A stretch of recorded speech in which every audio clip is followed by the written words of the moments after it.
আসসালামু আলাইকুম প্রিয় চাকরি প্রত্যাশী ভাই বোন, আশা করি সবাই অনেক ভালো আছেন এবং সুস্থ আছেন।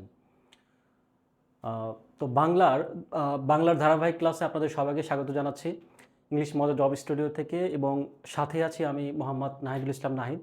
তো আপনারা ইতিমধ্যে জেনে গিয়েছেন আমাদের যে এনটিআরসি কে কেন্দ্র করে আমাদের যে ফ্রি আয়োজন সেটা কিন্তু চলমান রয়েছে, এবং সেটারই ধারাবাহিকতায় কিন্তু আজকে আমরা ১২তম দিনের মতো হাজির হয়েছি। অর্থাৎ বাংলার টোটাল যদি আমি ২৪টা ক্লাসের কথা বলি, তো ২৪টা ক্লাসের মধ্যেও প্রায় আজকে আমরা অর্ধেক ক্লাস শেষ করব, অর্থাৎ ১২তম ক্লাস কিন্তু আজকে আমরা শেষ করতে যাচ্ছি। হ্যাঁ, তো ১২তম ক্লাসের আমাদের যে টপিকটা রয়েছে নিশ্চয়ই আপনারা অবগত রয়েছেন, বিশেষ করে যারা আমাদের বইটা ক্রয় করেছেন, এবং আমাদের বইটা যারা আপনারা ক্রয় করেছেন, আমাদের যে গ্রুপটা রয়েছে নিশ্চয়ই সেই গ্রুপে আমাদের যে রুটিনটা দেয়া রয়েছে সেই রুটিন অনুযায়ী আপনারা নিশ্চয়ই বুঝতে পারছেন যে আজকে আলোচ্য বিষয় হচ্ছে সন্ধি ২ নম্বর ক্লাস। অর্থাৎ আমরা কিন্তু টোটালে সন্ধির উপরে ৩টা ক্লাস নিয়েছি বা নিব।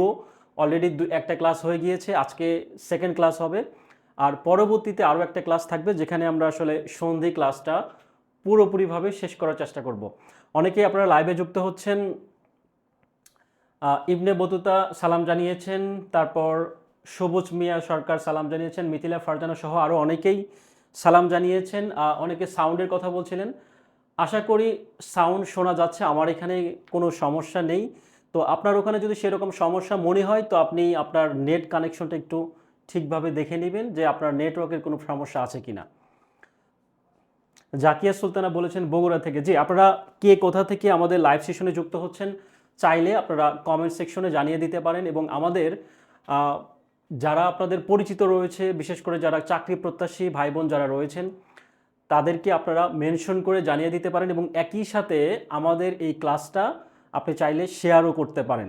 যাই হোক, প্রথমে যদি আমাদের বরাবরের মতো বইয়ের কথা বলি, নিশ্চয় আপনারা যারা আমাদের ক্লাসে নতুন যুক্ত হয়েছেন বা আমাদের ক্লাস এর আগে কখনো করেননি, তো তাদের উদ্দেশ্যে যদি বলি, তো অল ইন ওয়ান কোশ্চেন ব্যাংকটা, এই বইটা যদি আপনি ক্রয় করেন, তো এই বইটা ক্রয় করার মাধ্যমে একটা বিশেষত্ব হচ্ছে আপনি আমাদের যে প্রাইভেট গ্রুপ রয়েছে সেই গ্রুপটাতে কিন্তু আপনি যুক্ত হতে পারবেন। তো সেই গ্রুপটাতে যুক্ত হয়ে আপনি যেই সুবিধাগুলো পাবেন তার মধ্যে একটা হচ্ছে আপনি কিন্তু ফ্রি পরীক্ষা দিতে পারবেন। ঠিক আছে, তো ফ্রি মডেল টেস্ট দিতে পারবেন, এবং সেটা কিন্তু শুধু আমার বাংলা সাবজেক্ট না, সবগুলো যদি বলি আমাদের যে 4টা সাবজেক্টের যে আয়োজন, বাংলা, ইংরেজি, গণিত এবং একই সাথে সাধারণ জ্ঞান, এই 4টা সাবজেক্টের পরীক্ষা কিন্তু আপনি নিজের অবস্থানটা আসলে যাচাই করতে পারবেন। এতে করে আপনার প্রস্তুতি কিন্তু আরও এক ধাপ এগিয়ে যাবে। তো যাই হোক, আমরা কথা না বাড়াই, তো আপনি এই বইটা ক্রয় যারা করেননি আশা করি বইটা ক্রয় করে নেবেন, এ হচ্ছে বিষয়। তো যাই হোক, আমরা এখন শুরু করে দেব আমাদের যে ক্লাস, আমাদের যে টপিকটা রয়েছে, অর্থাৎ সন্ধি ক্লাসটা। আচ্ছা, অনেকেই যুক্ত হয়েছেন বিভিন্ন জায়গা থেকে, বিভিন্ন জেলা থেকে অনেকেই সালাম জানিয়েছেন। যাই হোক, আমরা ক্লাসে ফিরে যাব। একদম শুরুতে আমাদের যেই আয়োজন আমি কিন্তু বরাবরের মতো বলে দিয়েছি, গতকালকেও আমি কিন্তু ফার্স্ট ক্লাসে সন্ধি যে কতটা গুরুত্বপূর্ণ, এর আগে এনটিআরসি পরীক্ষায় আসলে কতবার পরীক্ষায় ছিল, এই সবগুলো বিষয় কিন্তু আমি একটা ওভারঅল সামারি দিয়ে দিয়েছি। যারা আপনারা আমাদের বইটি ক্রয় করেননি, আপনারা যেহেতু বই যারা ক্রয় করেছেন তারা আমাদের প্রাইভেট গ্রুপ থেকে আমাদের এই পিডিএফগুলো সংগ্রহ করতে পারবেন। তো আপনি যদি বই ক্রয় করে না থাকেন তাহলে চাইলে আমাদের এই যে স্লাইডের যে বিভিন্ন বিগত যে প্রশ্নগুলো, এগুলো একটু স্ক্রিনশট দিয়ে রাখতে পারেন, যাতে করে আপনার প্রস্তুতিটা নিতে এবং সাজেশনভাবে কোনটা বেশি গুরুত্বপূর্ণ কোনটা কম গুরুত্বপূর্ণ এই বিষয়গুলো কিন্তু আপনি বুঝতে পারবেন। যাই হোক, তো আমরা বিপরীত শব্দের কথা যদি বলি, এটাও ঠিক সেম একই একই রকম। আপনারা এইটা স্ক্রিনশট দিয়ে নিতে পারেন যে বিগত প্রশ্ন আসলে এই অধ্যায়টা কতটা গুরুত্বপূর্ণ, এ হচ্ছে বিষয়। তো যাই হোক, আমরা সরাসরি ক্লাসে ফিরে যাচ্ছি।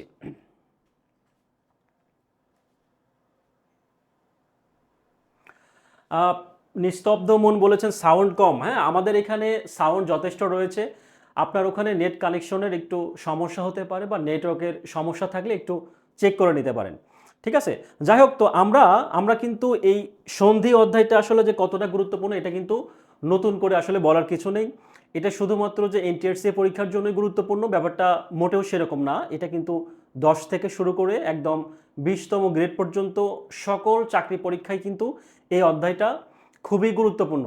তো সুতরাং আপনারা এই অধ্যায়টা একটু মনোযোগ সহকারে ক্লাস করার চেষ্টা করবেন, ক্লাস বোঝার চেষ্টা করবেন, যাতে করে আপনাদের অনেক সহায়ক ভূমিকা পালন করে চাকরির পরীক্ষার জন্য। যাই হোক, তো খেয়াল করি, তো সন্ধির প্রকারভেদের কথা যদি আমি বলি, তো আমি কিন্তু গত ক্লাসে এটা নিয়ে আলোচনা করেছি। তারপরে একটু সংক্ষেপে যদি বলি, সন্ধির প্রকারভেদ কয় প্রকার আমরা জানি? দুই প্রকার। একটা হচ্ছে অন্তঃসন্ধি, একটা হচ্ছে এক নাম্বার হচ্ছে অন্তঃসন্ধি এবং দুই নাম্বার হচ্ছে কি বহিঃসন্ধি।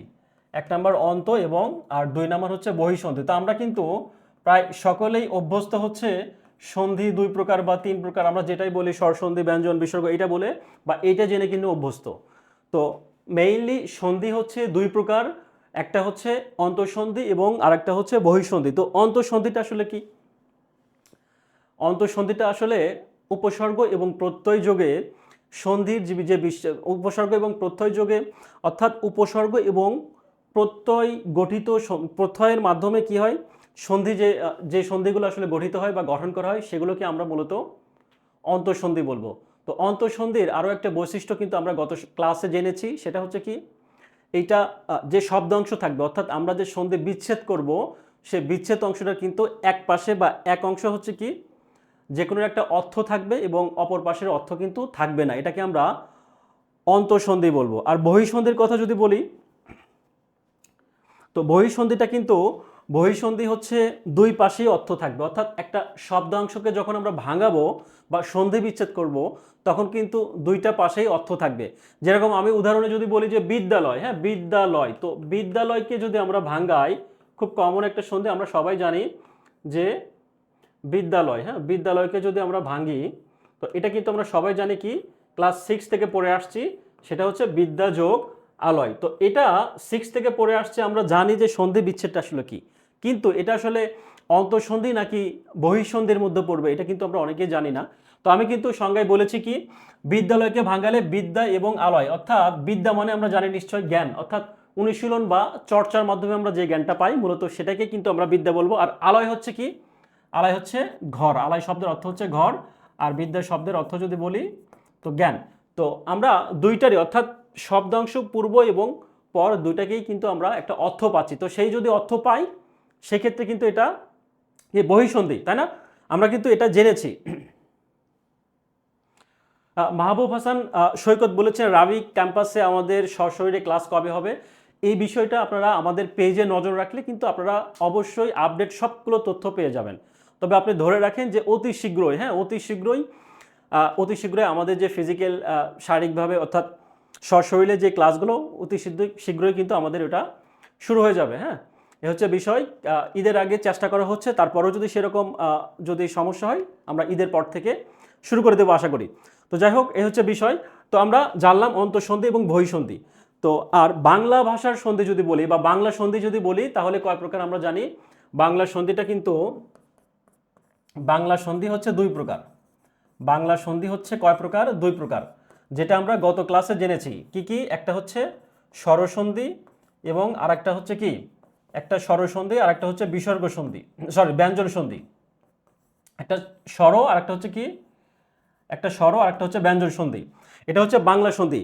আর আর যদি তৎসম সন্ধির কথা যদি বলি, তৎসম সন্ধির কথা যদি বলা হয়, তৎসম সন্ধি কিন্তু কয় প্রকার? তিন প্রকার। এক নাম্বার হচ্ছে স্বর, দুই নাম্বার হচ্ছে কি ব্যঞ্জন এবং তিন নাম্বার হচ্ছে বিসর্গ। তো এইটা আপনাদের বলে দেওয়ার আরো একটা কারণ, লিখে দেওয়ার আরেকটা কারণ হচ্ছে, আমরা কিন্তু গত ক্লাসে বাংলা সন্ধির স্বরসন্ধি এবং ব্যঞ্জন সন্ধিটা কিন্তু এটা নিয়ে কিন্তু আলোচনা অলরেডি করা হয়ে গিয়েছে। হ্যাঁ, আর তৎসম সন্ধির কথা যদি বলি, তৎসম সন্ধির কিন্তু তিন প্রকার আমরা জানি।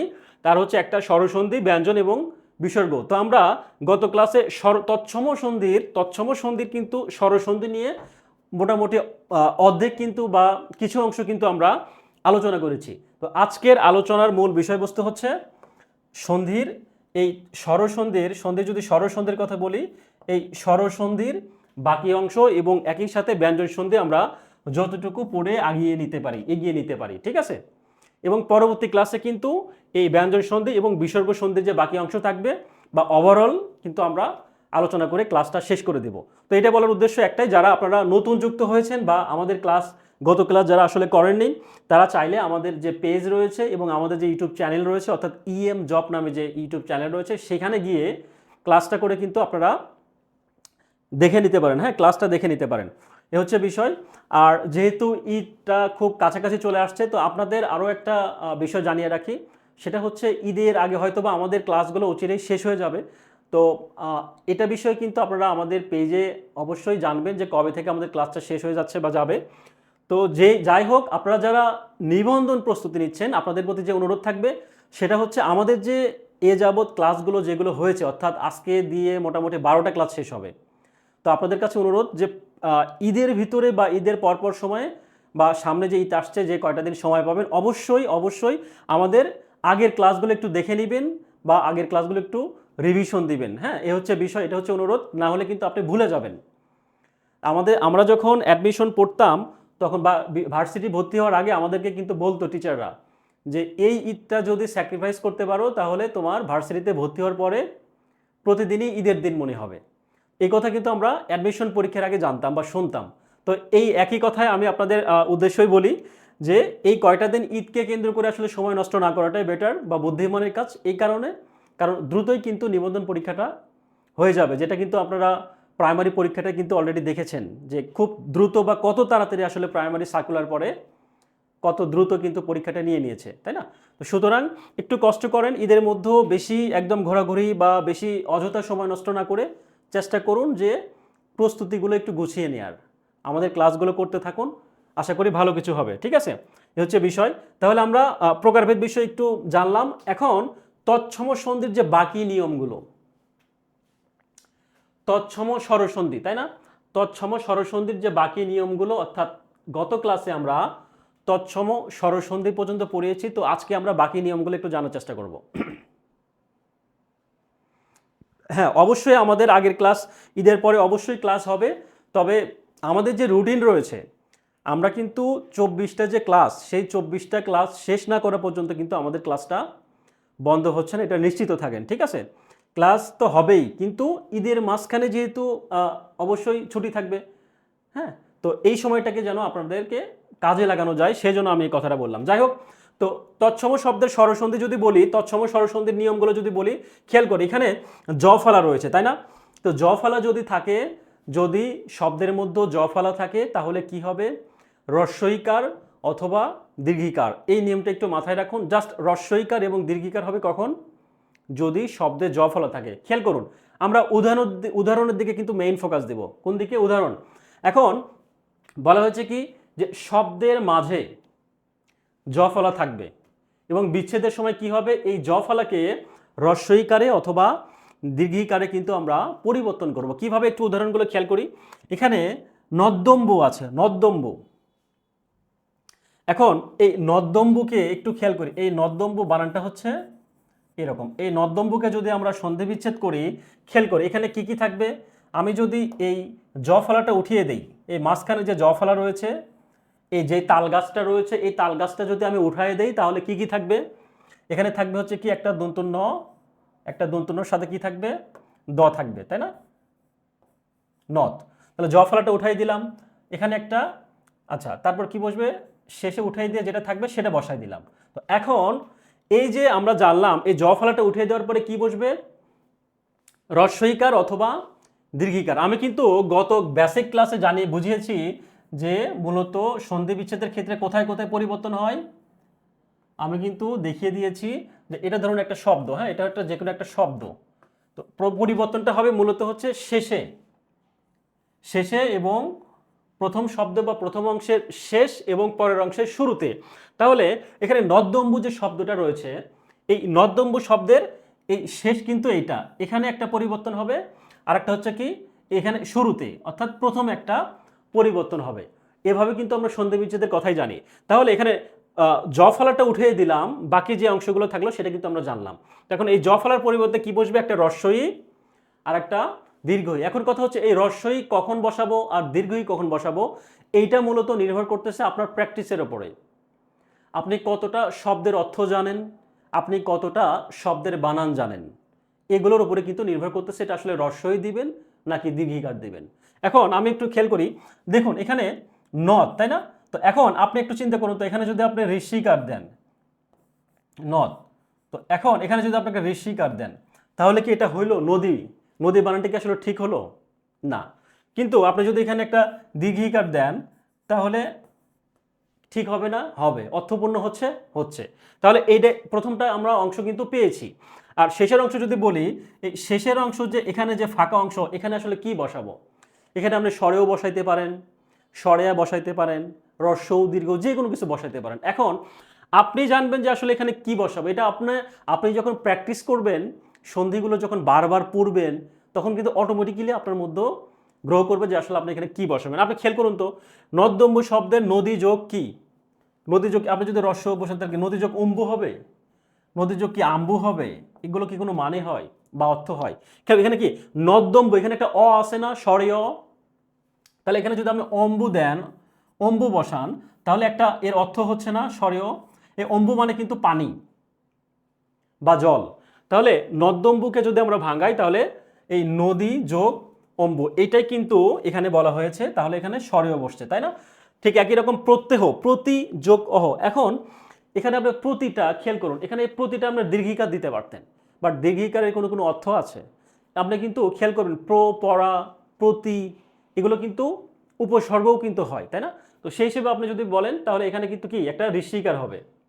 কেন হবে? কারণ এখানে একটা জ ফালা আছে। জ ফালা থাকলে কি হবে? ঋষিকার এবং দীর্ঘিকার যে কোনো একটা। তাহলে এখানে আপনি প্রতিটা বসাই দেন, ঋষিকার। শেষে কি অহ, তাহলে অহর কিন্তু একটা মিনিং আছে। আপনি এখানে অহ না দিয়ে আহ দিতে পারতেন, সরেয়া। আপনি বলতে পারতেন স্যার আমি অহ দিব না, আমি সরেয়া দিব। কিন্তু আপনাকে বুঝতে হবে এই সরেয়া দেওয়ার পরে যেটা হবে আহ, তো এই আহ মানের কোনো অর্থ আছে কিনা।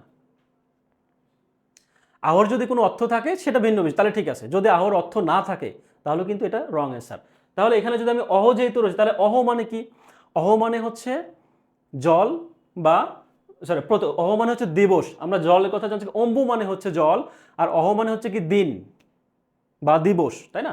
অহ মানে দিবস, তাহলে প্রত্যহ মানে প্রতিদিন বা প্রতি দিবস। তো এখন ব্যাপারটা হচ্ছে, আপনি যদি এগুলো বারবার প্র্যাকটিস করেন, আপনি যদি শব্দ সম্পর্কে আপনার একটা ডিপ নলেজ থাকে, বা আপনি যদি বানান সম্পর্কে অবগত থাকেন, তাহলে কিন্তু আপনার জন্য সন্ধিটা অনেক ইজি হয়ে যাবে, তাই না? তো পরবর্তী একটা উদাহরণ দেখি, খেয়াল করি। এখানে আমি কিন্তু প্রচুর উদাহরণ দিয়ে রাখছি, এই কারণে পরীক্ষায় কিন্তু এই সন্ধি অধ্যায় থেকে আপনি যত উদাহরণ প্র্যাকটিস করবেন, আপনার জন্য সন্ধি বোঝাটা কিন্তু তত ইজি হয়ে যাবে, তাই না? তো আপনি একটা জিনিস খেয়াল করুন তো, এখানে যে এই যে নিয়মগুলো আছে, যে রিকার রস্বই বা দীর্ঘিকারের পর রস্বই বা দীর্ঘার ভিন্ন অন্য স্বরধ্বনি যে কোনো একটি থাকলে রস্বইকার দীর্ঘ, এই যে নিয়মগুলা, এগুলো কি মাথার উপর দিয়ে যায় না? অবশ্যই মাথার উপর দিয়ে যায়। তো পরীক্ষায় কিন্তু নর্মালি সন্ধি বিচ্ছেদ করতে বলা হয়। এই জন্য কিন্তু আমরা এই উদাহরণের দিকে মেইন ফোকাস দিব, বিচ্ছেদটা আসলে। কিন্তু আপনি বলতে পারেন স্যার তাহলে আপনি রাখছেন কেন? হ্যাঁ, এটা রাখছি এই কারণে, অনেক সময় এই নিয়মটাও কিন্তু, এই যে রিকারের পরে রস্বই বা রিকার থাকলে কি হয়, এটাও কিন্তু অনেক সময় পরীক্ষায় নিয়মটা উঠে দেয়। হ্যাঁ, এটা আসলে কোন নিয়মের মধ্যে পড়ে বা কোন সন্ধির মধ্যে পড়ে, বাংলা সন্ধি তৎসম নাকি, এগুলো কিন্তু পরীক্ষায় থাকে। তো মেইনলি আসে হচ্ছে এই বিচ্ছেদগুলো। তো এগুলো একটু উদাহরণ দেখি, খেয়াল করি। এখানে এই যে অন্তুস্থ জ আছে, এখানে ব্যবস্থার অন্তুস্থ জ, সবগুলোর কিন্তু অন্তুস্থ জ আছে। তাহলে আমরা এটা থাকলে আমরা কি জানলাম? হ্যাঁ, আমরা নিয়ম জেনেছি কি, হ্রস্বইকার অথবা দীর্ঘিকার। খেয়াল করি জড়দোপে যদি বলি যদি যোগ অপি ব্যবস্থা, সেক্ষেত্রে এখানে হ্রস্বইকার না দিয়ে আপনি যদি বলতেন স্যার আমি দীর্ঘিকার দিব, কিন্তু এটার কোনো দীর্ঘিকার দিতেই পারতেন, বাট আপনাকে বুঝতে হবে বানানটা শুদ্ধ হচ্ছে কিনা, আর এটা মিনিংফুল হয় কিনা। ঠিক আছে, তাহলে কি ব্যবস্থা।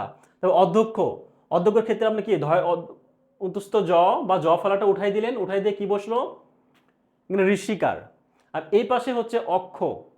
অক্ষ মানে কি? অক্ষ মানে হচ্ছে কেন্দ্র। আমরা পড়েছি না অক্ষরেখা, সরি, দার্ঘিমারেখা, এগুলো আমরা পড়ে আসছি না? তো এটা হচ্ছে অক্ষ মানে হচ্ছে কেন্দ্র, অধ্যক্ষ হচ্ছে মানে কি সকল টিচারদের একটা, যিনি প্রধান বা কেন্দ্রে কেন্দ্রে যিনি থাকেন, এ হচ্ছে বিষয়। তো যাই হোক, তাহলে আমরা জানলাম হচ্ছে কি, আমি উদাহরণগুলো আমি কিন্তু বলেছি যে এই জ ফলা থাকলে হচ্ছে হ্রস্বই বা দীর্ঘিকার। কিন্তু এখন এই পরবর্তী যে এটা হচ্ছে প্রথম পার্ট, বা এটা হচ্ছে আমরা যে দুইটা পার্ট ধরি, তো এই প্রথম পার্টটা হচ্ছে এখানে বসবে হচ্ছে হ্রস্বই বা দীর্ঘিকারের, যে মাঝখানে যেটা থাকবে সেখানে হচ্ছে এই বিষয়টা। আর পরে যেটা থাকবে সেখানে আপনি স্বরেয় হবে নাকি স্বরেয়া হবে নাকি হ্রস্ব নাকি দীর্ঘ, এই বিষয়গুলো আপনাকে প্র্যাকটিসের মাধ্যমে জানতে হবে। আপনি যত প্র্যাকটিস করবেন তত ক্লিয়ার হয়ে যাবে। আচ্ছা, পরবর্তীতে খেয়াল করি এই যে এখানে এখানে সরেয়া আমরা যদি বলি ইত্যাদি, এখানে উদাহরণ কি রয়েছে? ইত্যাদি সন্ধি বিচ্ছেদ করলে কি আমরা কিন্তু সবাই জানি। কিন্তু আপনাকে যদি আমি বলি যে ইত্যাদি নিয়মটা আসলে কি, আপনি কি বলতে পারবেন? হয়তো পারবেন বা অনেকেই কিন্তু পারবেন না। কেন? একটু খেয়াল করুন, এখানে একটা জ ফালা আছে, আছে না? খেয়াল করুন, মনোযোগ দিন, একটু জ ফালা আছে, আছে। তাহলে এই জ ফালা উঠায় দিয়ে আমরা কি বসাবো? রস্বই অথবা দীর্ঘী। তাহলে আপনি একটা কি দিলেন? একটা রস্বই দেয়া আছে এখানে, তাই না? ইতি। আপনি দীর্ঘিটা বসালেন না কেন? কারণ নরমালি জানেন যে ইতি বানানে দীর্ঘিকার হয় না। বসাইছেন, রস্বইকার বসাইলেন। আচ্ছা, এখন পরবর্তীতে যেটা আছে, দি আছে। তাহলে দীর সামনে আপনি আসলে কি বসাবেন? স্বরেও নাকি স্বরেয়া? এখন একটা জিনিস মাথায় রাখবেন, এই যে সামনে যে জ ফলার সাথে যে আকারটা আছে না, ম্যাক্সিমাম সাধারণত এই আকার যদি থাকে তাহলে এখানে এসে স্বরেয়া হয়ে যায়, অর্থাৎ আকারেরই পূর্ণরূপ। এই আকারের পূর্ণরূপ আমরা নিশ্চয় জানি স্বরেয়া, এটারই পূর্ণরূপ কিন্তু এটা। তাহলে ইত্যাদি থেকে কি ইতি যোগ আদি, সাধারণত কিন্তু এইটাই হয় ম্যাক্সিমাম ক্ষেত্রে। প্রত্যাশা যদি বলি তাহলে কি হবে? একই রকম, রস্বইকার প্রতি যোগ, এখানে কিন্তু অসা হবে না, এই যে আকার আছে এখানে আশা হবে, তাই না? ঠিক একরকম অত্যাচার অতি যোগ আচার, মৎস্যাচার মছি যোগ আধার, ব্যাকরণ, এই যে ব্যাকরণ শব্দের সন্ধি বিচ্ছেদ আমরা কিন্তু জানি বি যোগ আকরণ। কিভাবে?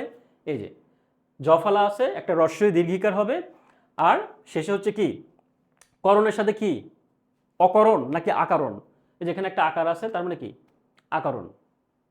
ঠিক আছে, আমরা কিন্তু এভাবে প্র্যাকটিস করব, ঠিক আছে, এই বিষয়গুলো প্র্যাকটিস করব। তো এখন রস্বই একটি উদাহরণগুলো কি কি আছে সেটা একটু দেখবো। অভ্যুদয়, তাই না? জফলা দিলাম, এই যে একটা ঋষিকার দিয়েছি, তাই না? আর যে রুস্যু আছে, এই যে এখানে যে রস্যকার আছে বা একটা রস্যও আছে, সেটাই কিন্তু এখানে এসে রস্যটা হয়ে যাচ্ছে।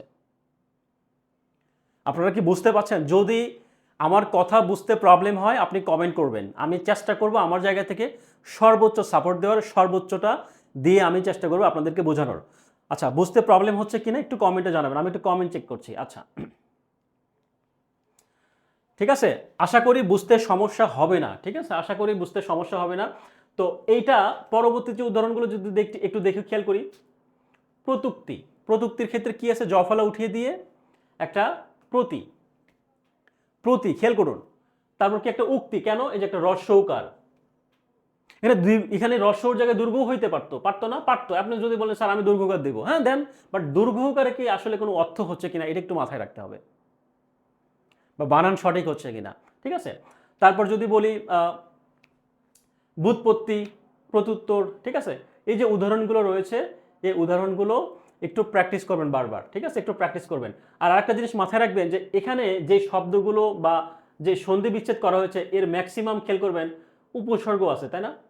অতি, অভি, প্রতি, খেয়াল করুন, অতি, প্রতি, অতি, বি, প্রতি, হ্যাঁ, অভি, অধি, এগুলো কিন্তু উপসর্গ, আমরা সবাই জানি। তো এই উপসর্গগুলো কিন্তু বানানো অন্তত সমস্যা হওয়ার কথা না, তাই না? আচ্ছা, পরবর্তীতে একটু খেয়াল করি, পরবর্তীতে একটু খেয়াল করি, খুব মজা, হ্যাঁ, এই যে দেখেন খুব দারুণ একটা কোশ্চেন। এই নুনকে ভাঙ্গালে কি হয়? তা আমরা প্রথমে কি করব? এই জফলাটা উঠাই দেবো, জফলা উঠাই দিয়ে কি করব? একটা দীর্ঘকার দেব, যোগ দন্তন্য। তো এখন এই যে জফলাটা আমরা তুলে দিয়েছি, আচ্ছা, অনেকেই কমেন্ট করেছেন বুঝতে পেরেছেন, ওকে, বুঝতে পারলেই ভালো, বোঝার জন্যই এত পরিশ্রম, এত প্রচেষ্টা। খেয়াল করি এই যে জফলাটা, আমি যদি এই জফলাটাকে উঠাই দেই তাহলে কি কি থাকে এখানে? এটাকে উঠাই দিলাম, কি কি থাকলো? যেইগুলো বাকি থাকবে সেটাই, তাই না? তাহলে প্রথম অংশের শেষে এবং পরের অংশের শুরুতে আমরা চেঞ্জ করব। তাহলে আমরা কি জানি জফলা উঠাই দিয়ে কি বসবে? একটা জফলাটা উঠাই দিয়ে কি বসবে? একটা রস্য বা দীর্ঘ, তাই না? তো এখন আপনাকে বুঝতে হবে এই যে রস্যটা এটাও কিন্তু উঠাই যাবে, হ্যাঁ, এটা এটা শুধুমাত্র দন্তন্য বসবে। এটা কেন উঠাই যাবে একটু বলি আমি। এইটা মূলত গিয়ে এই যে দুর্ঘকার, এইটাই তো কিন্তু এই যে এটা সংক্ষিপ্তভাবে আমরা কি দুর্ঘ, রস্য দুর্ঘ আমরা জানি না, সংক্ষিপ্তভাবে কিভাবে কি লিখতে পারি? এটা লিখতে পারি না? তাহলে এই দুর্ঘটাই কিন্তু পরবর্তীতে এই যে এখানে যুক্ত হবে। আর দন্তন্য যদি বলি তো দন্তন্যর সাথে আসলে কি হবে? নি হবে নাকি নি হবে? এটা আপনাকে ডিসিশন নিতে হবে, আপনাকে বুঝতে হবে যে এখানে দীর্ঘই দিব নাকি হ্রস্ব দিব। এটা কোনো নিয়ম নাই, নিয়ম একটাই যে এটার একটা মিনিং থাকতে হবে, এটা বানান সঠিক থাকতে হবে। আর এই বিষয়টা কখন আপনার মধ্যে গ্রো করবে? যখন আপনি বেশি বেশি প্র্যাকটিস করবেন, যখন আপনি বেশি বেশি বিগত প্রশ্নগুলো পড়বেন, যখন আপনি বেশি বেশি অনুশীলন করবেন, নিয়মগুলো একটু বারবার পড়বেন, তখনও কিন্তু এই বিষয়টা আপনার মধ্যে ক্লিয়ার হয়ে যাবে। তার মানে কি, এটা আমরা যেটা পেলাম সেটা হচ্ছে, তাই না? তাহলে এখানে হচ্ছে কি হবে, একটা এটা হবে না, তার মানে কি হবে, দুটো নয় ঋষি হবে, দুটো নয় ঋষি।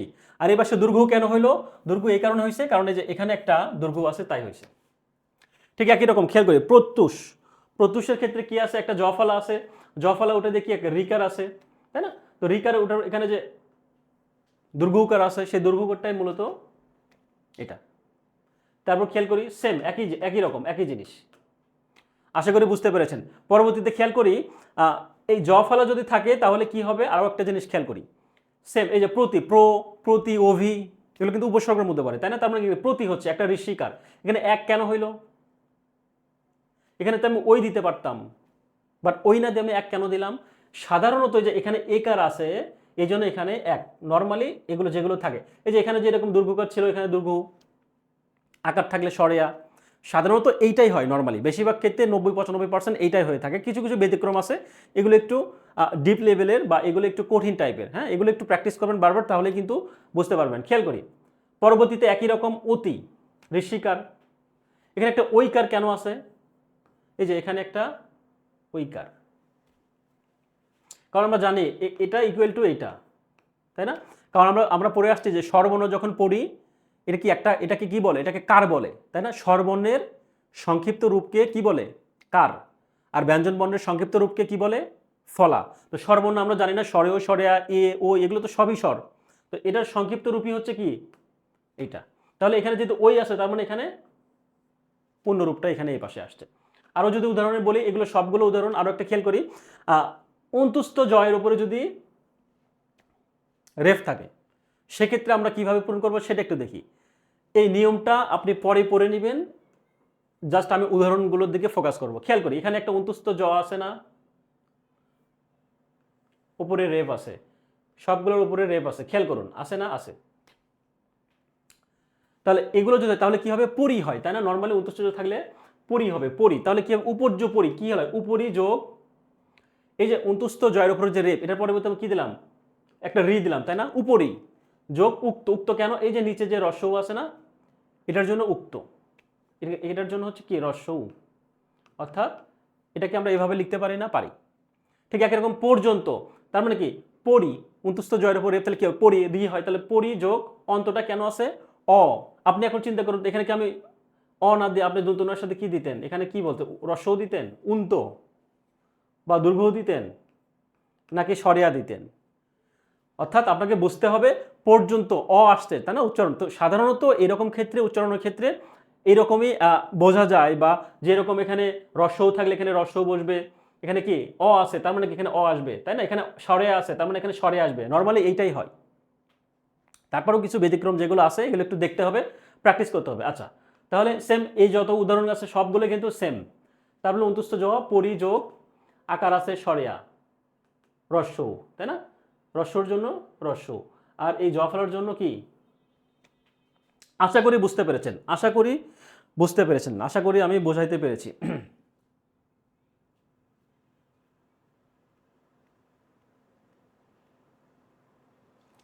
আচ্ছা, এখন ঐকার, হ্যাঁ, এটা যদি হয় তাহলে কি হয়, এই নিয়মটা একটু আমরা খেয়াল করব। খেয়াল করি, শব্দের মধ্যে যদি এই যে জনৈক, হিতৈষণা, হ্যাঁ, হিতৈষী, এই যে বানানগুলো, এই বানানের মধ্যে কি আছে, একটা ঐকার আছে, তাই না? ওই, তাহলে ঐকার যদি থাকে, সেটার নিয়মে আমরা কি বসাবো, প্রথম অংশে স্বরেয় অথবা স্বরেয়া, পরের অংশে এ অথবা ওই।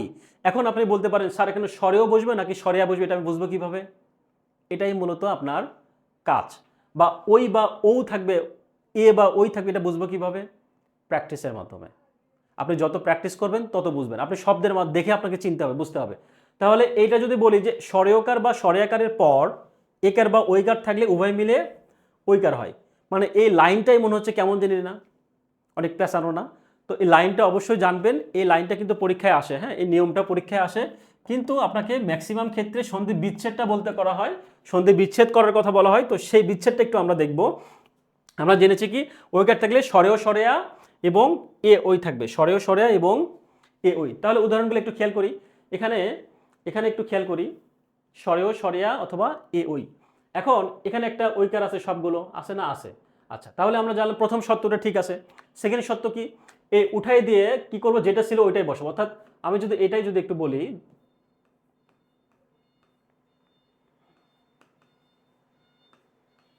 এটা মূলত মূল শব্দ। তাহলে আমি যদি এটাকে ভাঙ্গাই তাহলে একটা স্বরেও থাকবে, তাই না? তারপর সর্ব থাকবে, তাই না? সর্ব থাকবে। তাহলে সর্ব বসালাম যোগ, এখানে শুধু ব থাকবে। এখন কথা হচ্ছে আমি এখানে এ বসাবো, এখানে আমি এ বসাবো নাকি ওই বসাবো? আর এটা আমি কি সামনে এটা কি বসাবো, স্বরেও বসাবো নাকি স্বরেয়া বসাবো? এটা আমাকে বানান দেখে বুঝতে হবে। তাহলে আপনি একটা জিনিস চিন্তা করুন, এখানে আমি যদি আকার দেই সর্বা বা স্বরেয়া বসা, সর্বা এটাই কিন্তু স্বরেয়া, এটা কিন্তু স্বরেয়া, এটা হচ্ছে স্বরেয়া আকার। এটা কিন্তু একটা মিনিংফুল না। আমি যদি দিই সর্ব, এটা অর্থ প্রকাশ পায় না, সর্ব স্বরেয়, তার মানে কি এখানে একটা স্বরেয় আছে। এখানে স্বরেয় অথবা স্বরেয়া যে কোনো একটা থাকতে হবে। তার মানে এখানে সর্ব যদি দিই তাহলে একটা অ পাচ্ছি, যোগ এখানে এ আছে। তাহলে এর জায়গায় আমি কি দিব আসলে, এ দিব নাকি কি দিব বলুন?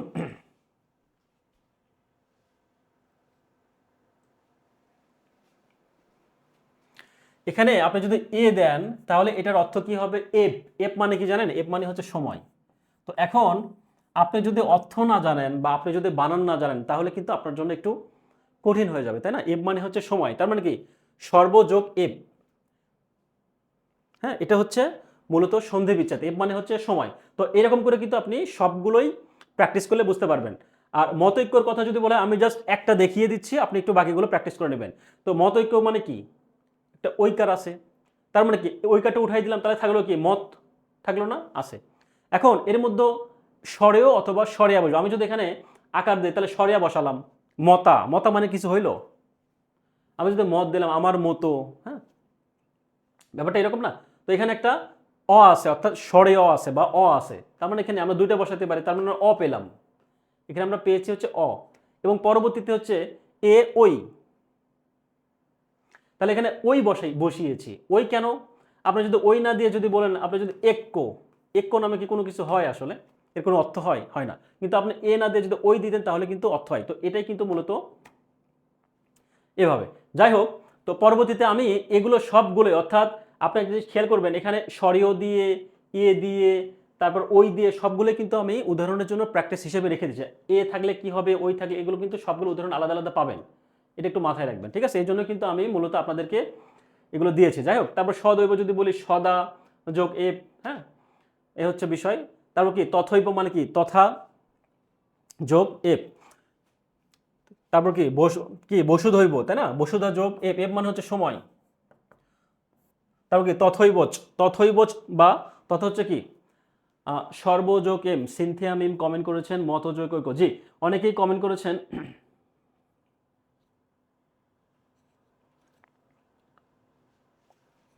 তথৈবচ মানে কি সেই রকম বা একই রকম, এটার অর্থ হচ্ছে সেই রকম, সেই রকম বা হচ্ছে কি একই রকম।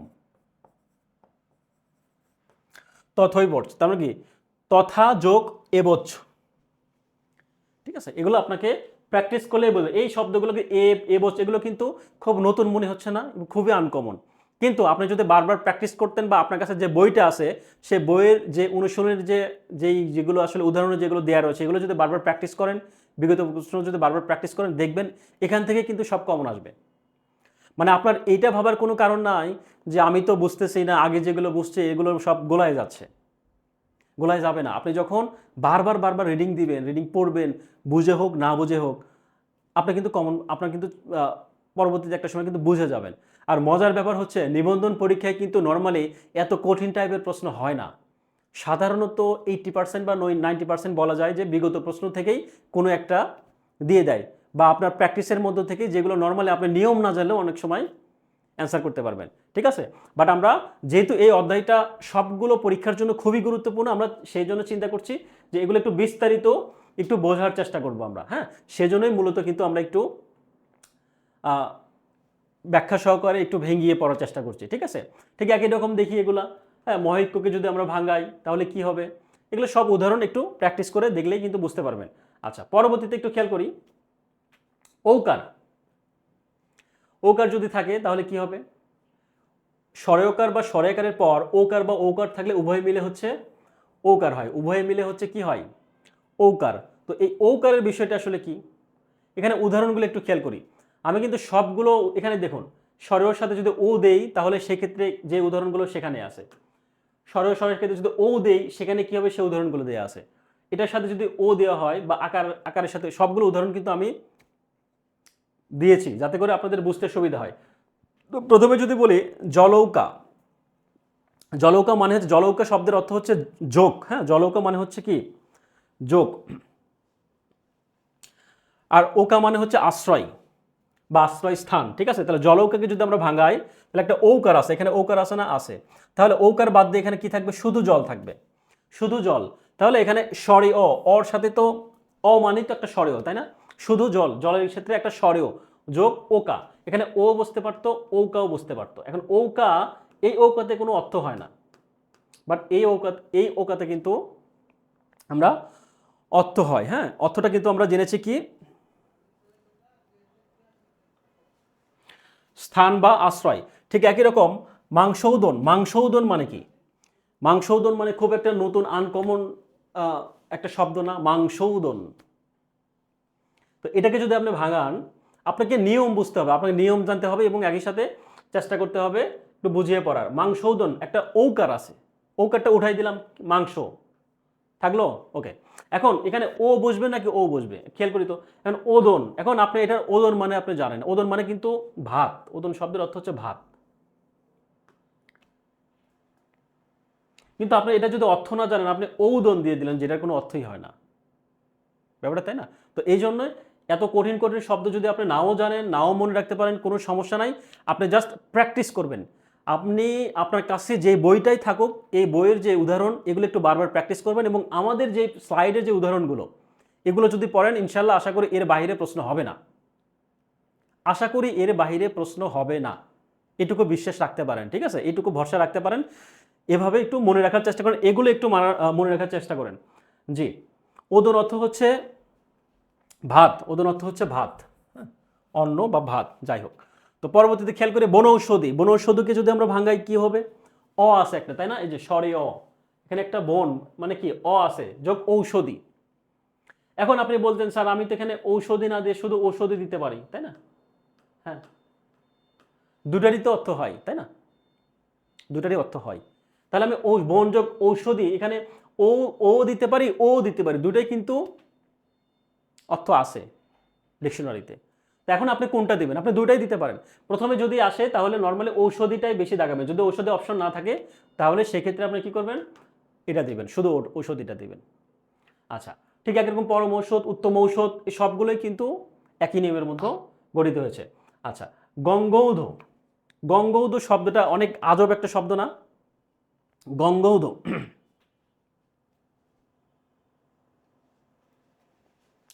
তাহলে গঙ্গৌধকে যদি আমরা ভাঙাই তাহলে কি হচ্ছে?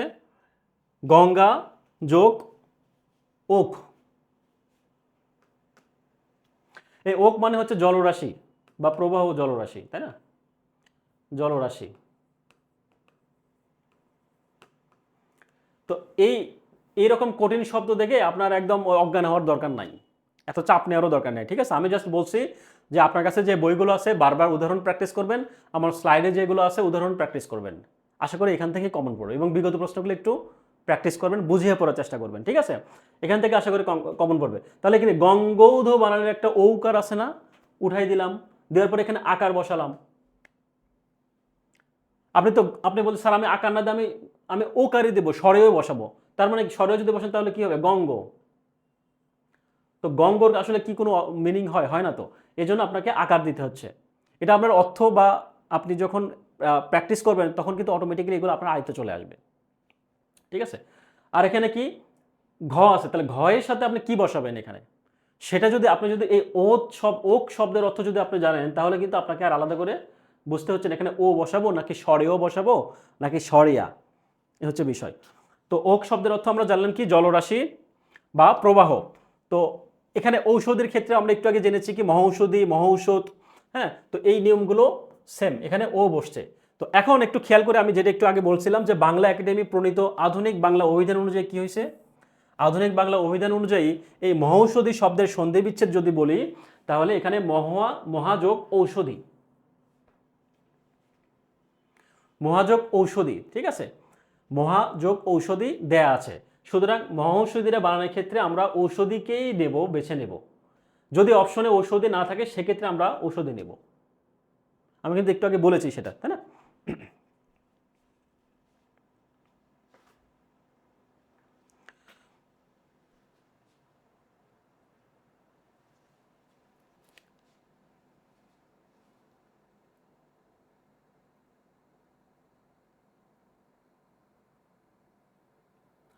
আচ্ছা, এবার মজার একটা টেকনিক শিখবো আমরা, বা মজার একটা বিষয় জানবো। কিরকম? খেয়াল করি, জাস্ট স্লাইডে না দেখে আমরা এখানে একটু খেয়াল করি, এই দিকে নজর দিই। টেকনিকটা দেখবো, দেন এগুলো একটু দেখবো, এগুলো পরে দেখবো, জাস্ট প্র্যাকটিসে চলে যাবো। কিরকম? এখানে বলছে কি, আর্ত যদি থাকে তাহলে ঋত, রাইট? অর্ষি যদি থাকে তাহলে ঋষি, অর্ণ যদি থাকে তাহলে ঋণ। অনেক কঠিন মনে হচ্ছে আপনাদের কাছে, তাই না? তো এই শব্দগুলো কিন্তু অনেক কঠিন মনে হচ্ছে, কিন্তু কঠিন মনে হবে না যখন আপনি প্র্যাকটিস করবেন। কিরকম? একটু খেয়াল করি, প্র্যাকটিসে আসি। কি বলছে? যদি আর্ত থাকে তাহলে ঋত হবে, আর্ত থাকলে ঋত। একটু খেয়াল করি তো, এখানে উদাহরণগুলো একটু প্র্যাকটিস করি আমরা। গীতার্ত আছে না? আর্ত আছে। শীতার্ত, ভয়ার্ত, বন্যার্ত, শোকার্ত আছে না? সবগুলোর সামনে সাথে কি আছে? আর্ত আছে। তো আর্ত থাকলে কি হবে? ঋত। আর্ত থাকলে ঋত, রাইট? তাহলে এখন আপনি খেয়াল করুন, গীতার্ত, গীত যোগ ঋত। এখন আপনি বলতেন স্যার এখানে তো আকার আছে, এখানে আমি আকার দিব, আকার কেন হইল না? কিন্তু গীতা এটা কিন্তু আসলে কোনো গীত, আপনি চিন্তা করুন, গীত মানে কি আর গীতা মানে কি? দুটারই মিনিং থাকতে পারে। তো আপনাকে বুঝতে হবে যে আসলে কোনটা বেশি গুরুত্বপূর্ণ বা কোনটা আসলে বেশি মিনিংফুল এবং কোনটা বেশি প্রচলিত, এগুলো বিষয়গুলো আপনাকে বুঝতে হবে। তাহলে এটা কি পেলাম আমরা? গীত। বা আপনি যদি বলা হয় সীতার, তো আপনি যদি বলতেন তো সীতা, আকার দেবো আমি, এখানে একটা আকার আছে, এখানে আকার দেবো, সীতা। তো সীতা নামে কি কোনো কিছু হয়? আপনি যদি বলেন স্যার সীতা নামে তো একটা মেয়ের নাম আছে, তো আসলে মেয়ের নাম দিতে আসলে কোনো কাজ না, এখানে তো মেয়ের নামের তো কোনো অর্থ থাকে না, তাই না? এখানে বুঝতে হবে শীত, শীত মানে কি? শীত মানে কি আমরা জানি ঠান্ডার সময় যেটাকে বোঝায়, শীতকাল হয়, ব্যাপারটা তো এরকম, তাই না? তারপরে শীত যোগ ঋতু, অর্থাৎ আপনাকে মেইন বিষয়টা হচ্ছে যে এই ঋতুটা কোথায় বসে, এটা হচ্ছে মেইন। এটা যদি আপনি জানেন তাহলে এগুলো আসলে আকার দেব না আহ, ওকার দেব, এটা আপনি এমনি অটোমেটিক্যালি জেনে যাবেন। তাহলে খেয়াল করুন তো, একটু খেয়াল করুন তো, দেখুন তো। এখানে আমি যদি বলি যে ঋত, এগুলো থেকে শুরু করে যদি আপনি যদি এটা জানেন যে আর্ত থাকলে ঋত হয়, তাহলে আমরা গীতার্ত, শীতার্ত থাকলে শীত যোগ যে ঋত, এটা কি আপনার বুঝতে সমস্যা হবে? খুব হবে না। ভয়ার্ত, বন্যার্ত, শোকার্ত থাকলে কি হবে? আর্ত থাকলে ঋত। আচ্ছা, 1 নম্বর জানলাম। 2 নম্বর হচ্ছে কি, অর্ষি থাকলে কি হবে? অর্ষি থাকলে হচ্ছে কি হবে? অর্ষি থাকলে হচ্ছে ঋষি হবে। অর্ষি থাকলে ঋষি কিরকম? মহর্ষি, রাজর্ষি, সপ্তর্ষি, দেবর্ষি, এসবগুলো কি অর্ষি। অর্ষি থাকলে কি হয়? ঋষ। তাহলে মহর্ষি, মহাযোগ ঋষি, রাজর্ষি যোগ ঋষি, সপ্তর্ষি যোগ ঋষি, দেবর্ষি যোগ ঋষি।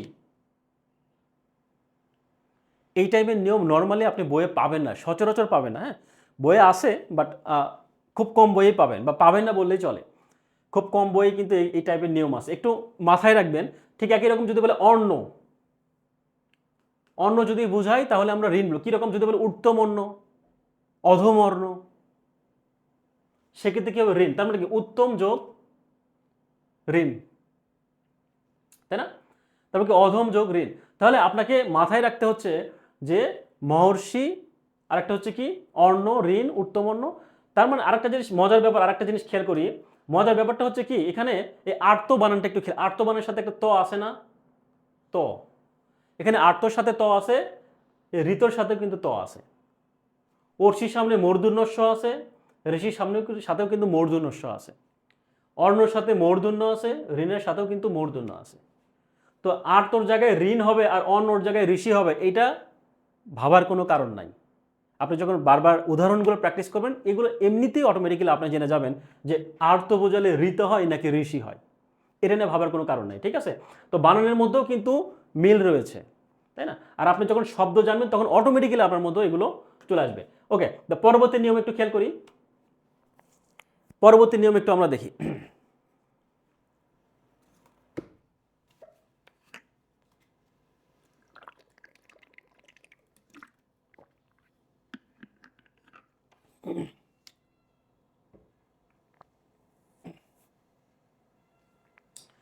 ওকে, তো এখানে খেয়াল করি একই রকম নিয়ম যদি বলা হয় কোনো শব্দের সন্ধি বিচ্ছেদের ক্ষেত্রে যদি অয় উচ্চারণ হয় তাহলে কি হবে একার। অয় হলে একার, কি আছে আয় হলে ঐকার, আয় হইলে এই যে আয় হইলে ঐকার, অব হইলে ওকার। তো এটাই মূলত এখানে নিয়মে বলা হয়েছে। তো অয় যদি হয় তাহলে একার কিরকম একটু খেয়াল করি। বয়ন, আপনি যদি উদাহরণগুলো খেয়াল করেন এটা কিন্তু খুবই ইজি, খেয়াল করুন। বয়ন, শয়ন, নয়ন, পয়ন, তো এগুলো কি অয় আসে না? তো এরকম যদি অয় থাকে তাহলে কি হবে একটা একার হবে, তার মানে কি অয়ন, তার মানে এই বয়ের সাথে একার। এই যে অয় থাকলে কি হবে একার, একার বলতে কি বোঝাচ্ছে আমরা এই যে একার, তাই না? তারপর কি বয়নতে যদি বলা হয় তাহলে কি বে যোগ অন, অন মানে কি একটা অ আছে তাই না, স্বরেও আছে। ঠিক আছে, শয়ন মানে কি সে যোগ অন, নয়ন মানে কি নে যোগ অন, পয়ন হচ্ছে পে যোগ অন, তাই না? অর্থাৎ অয় যদি থাকে একটা একার। দুই নম্বর হচ্ছে কি আয় যদি থাকে তাহলে হচ্ছে কি ঐকার। কিরকম আমরা সবসময় জানি এই নায়ক যে কতবার পরীক্ষায় আসছে, কি নায়ক শব্দের সন্ধি বিচ্ছেদ কি আর গায়ক শব্দের সন্ধি বিচ্ছেদ কি, খুবই ইম্পর্টেন্ট এবং পরীক্ষার জন্য কিন্তু গুরুত্বপূর্ণ আসছে। বাট আমরা সবাই জানি নায়কের সন্ধি বিচ্ছেদ নই যোগ অক আর গায়ক হচ্ছে গই যোগ অক, বাট কেন হইলে এটা কিন্তু আমরা জানি না। তো এই হচ্ছে বিষয়। তো আয় যদি হয় তাহলে কি বলি খেয়াল করি, তাহলে গায়ক, গায়ক মানে কি একটা আয়, নায়ক মানে কি একটা আয়। তো আয় যদি হয় সেক্ষেত্রে কি হবে গয়ের সাথে ঐকার হবে, তাই না? গই যোগ অক, নই যোগ অক, তাই না নায়ক। ঠিক যদি বলে অব থাকলে কি হয় ওকার, অব কিরকম গবাদি, গবাদি, অব। তারপর হচ্ছে কি লবণ, পবন, তাই না? এই সবগুলো কিন্তু অব বোঝাচ্ছে। তো সেক্ষেত্রে যদি ওকার তার মানে কি গয়ের সাথে ওকার হবে গো যোগ আদি। একই রকম লবণ, অব, তার অব লবণ মানে কি এখানে একটা স্বরেও আছে, এখানে আকার আছে স্বরেয়া। তো এটা কিন্তু আমি বলেছি এর আগে যে স্বরেয়া থাকলেই যে সবসময় স্বরেয়াই হবে, আকার থাকলেই স্বরেয়া হবে ব্যাপারটা এমন না। এগুলো তবে সচরাচর এইটাই হয়ে থাকে। তারপরে একটু প্র্যাকটিসের মাধ্যমে আপনাদেরকে বুঝতে হবে। ওকে, তো পো যোগ অন। এরকম আবর যদি বলি ঔকার, ঔকার, তাই না? পাবক, আবো, একটা খেয়াল করুন তো পাবো, একটা আবো চলে আসতেছে না উচ্চারণে, আবো, তাহলে আবো যদি থাকে তাহলে কি হবে ঔকার, তার মানে কি এই আবোটা উঠাই দে পয়ের সাথে কি পৌ যোগ অক। এটা কিন্তু পৌ যোগ বগ হবে না, কেন হবে না? এই আবোটাই তো এখানে তো আবো আছে না, এই বটা মানে কি এই আকার আবো তো উচ্চারণের মধ্যেই থাকছে তাই না, তো সেই জন্য এটা কি হবে অক হবে, অক।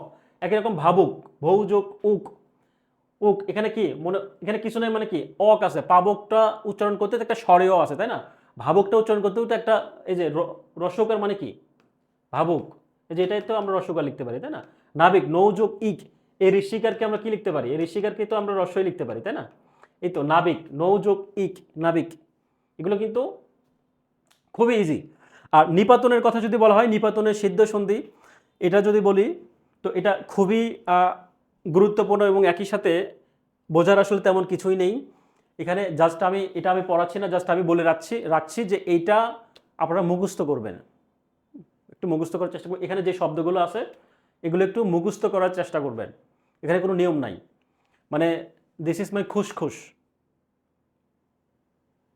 মাই রুলস মাই অ্যাটিটিউড আছে না, অনেক সময় স্ট্যাটাস দেয় ফেসবুকে যে কাউকে কোনো গণে না, বাবা মার ছোট মেয়ে বা বাবা মার ছোট ছেলে, বড় ভাইয়ের কথা শোনে না, বাবার কথা শোনে না, কারো কথাই শোনে না, শুধু গার্লফ্রেন্ডের কথা শোনে আর বয়ফ্রেন্ডের কথা শোনে, মানে দ্যাট ইজ মাই খুশখুশ, ব্যাপারটা এরকম, মানে সেটাও শোনে না অনেক সময়। যাই হোক, তো নিপাতনের সিদ্ধ স্বরসন্ধির উদাহরণ কিন্তু এই যে যে উদাহরণগুলো রয়েছে এই উদাহরণগুলো নর্মালি এখানে এই নিয়মেই হওয়ার কথা। হ্যাঁ, এটা এটা বাদ, এটা দেওয়া আসছে, এটা বলে আসছে। হ্যাঁ, মূলত এই বিম্বকে যদি বলা হয় বা যদি স্বরেয় ও মিলে কিন্তু কি হয় এই স্বরেয় এবং ও নিয়মটা মূলত হওয়ার কথা ছিল বিমষ্ট, তাহলে বিম্বযোগ ওষ্ঠ হওয়ার কথা ছিল বিম্বষ্ট, বাট এটা কিন্তু না হয়ে বিমষ্ট হয়েছে কেন, মানে ওই যে ছোট ছেলে বা ছোট মেয়ে একটা বলবেন একটা শুনবে, ব্যাপারটা এরকম।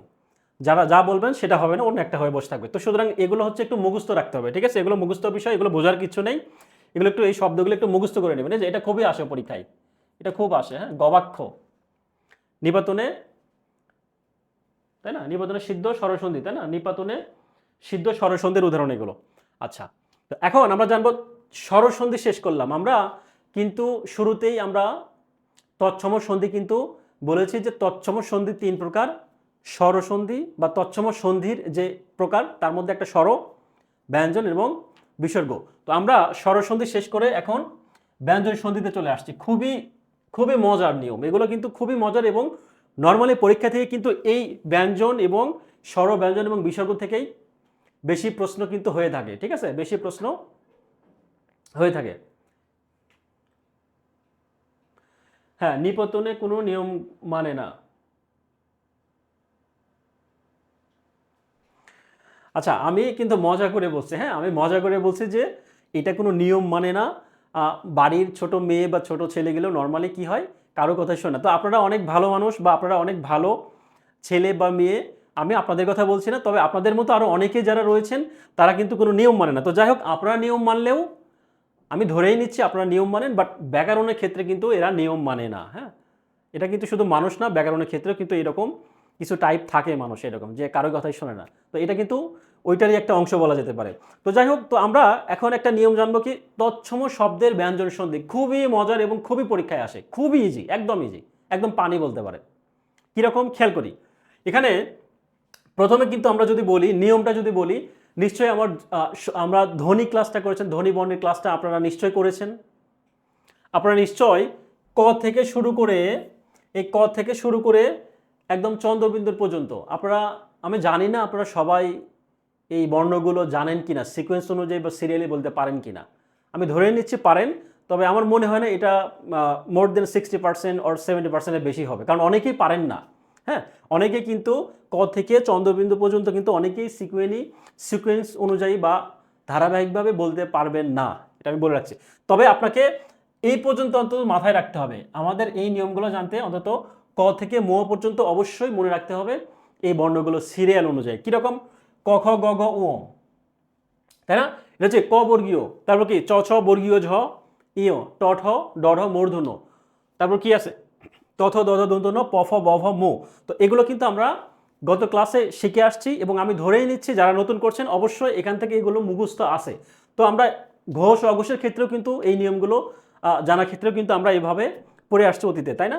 তো এখন কথা হচ্ছে, যদি শব্দের মধ্যেও এখানে লেখা আছে 3 ইকুয়াল টু হচ্ছে 1, 3 ইকুয়াল মানে কি, এখানে আমি লাল কালির দাগ দেওয়া হচ্ছে 3, এগুলো হচ্ছে সবগুলো 3 এর ঘর, আর এগুলো হচ্ছে কি 1 এর ঘর। অর্থাৎ এই 3 যদি হয়, 3 ঘরের যে বর্ণগুলো আছে সেই বর্ণগুলো যদি শব্দের মধ্যে থাকে, তাহলে সেটাকে আমরা চেঞ্জ করে ক বসাবো। অর্থাৎ এই 1 নাম্বার ঘরের যেগুলো বর্ণ আছে এগুলো বসাবো। যেমন আমি একটু যদি বলি, যদি আমি একটু মুছিয়ে দেই বোঝার সুবিধার্থে, যেমন যদি আমি বলি এখানে ধরুন শব্দের মধ্যে গ আছে, এই গ এর পরিবর্তে আমি কি বসাবো, ক বসাবো চেঞ্জ করে। ধরুন দ আছে, দ এর পরিবর্তে আমি কি বসাবো, খণ্ডত্ব বসাবো। আপনি ত বসাতে পারেন, খণ্ডত্ব বসাতে পারেন, তবে ত বসালে এখানে একটা হর্ষ দিতে হবে, তাই না? দুটোর যে কোনো একটা বসাতে পারেন। আর যদি বলি ব থাকে, তাহলে কি হবে, প থাকবে। তো আমরা এখন উদাহরণের মাধ্যমে এই বিষয়টা আরো ক্লিয়ার হয়ে যাচ্ছে, একটু খেয়াল করি। উদাহরণ অনেকগুলো রয়েছে। আমরা এখানে বলেছি কি গ, এই যে বর্ণগুলো, অর্থাৎ 3 নাম্বার বর্ণ যদি হয় 3 ইকুয়াল টু 1 হচ্ছে, যদি 3 বর্ণ থাকে তাহলে 1 নাম্বার হবে। কিরকম খেয়াল করি, এখানে ডয়ে বিন্দু র, সরঙ্গ, স্বরঋতু, হ্যাঁ, স্বরানন, তারপর কি নিযন্ত। আগে এগুলো যদি চিন্তা করি, এগুলো কোথায় আছে, 3 নাম্বারে। কোথায়, এই যে খেয়াল করি, ডয় বিন্দু র হচ্ছে কোথায় আছে, এই যে এখানে। তাহলে এখানে এই জায়গায় কি হবে, ট বসবে, ট চেঞ্জ ট। তাহলে কি রকম খেয়াল করি, তাহলে কি আছে এখানে,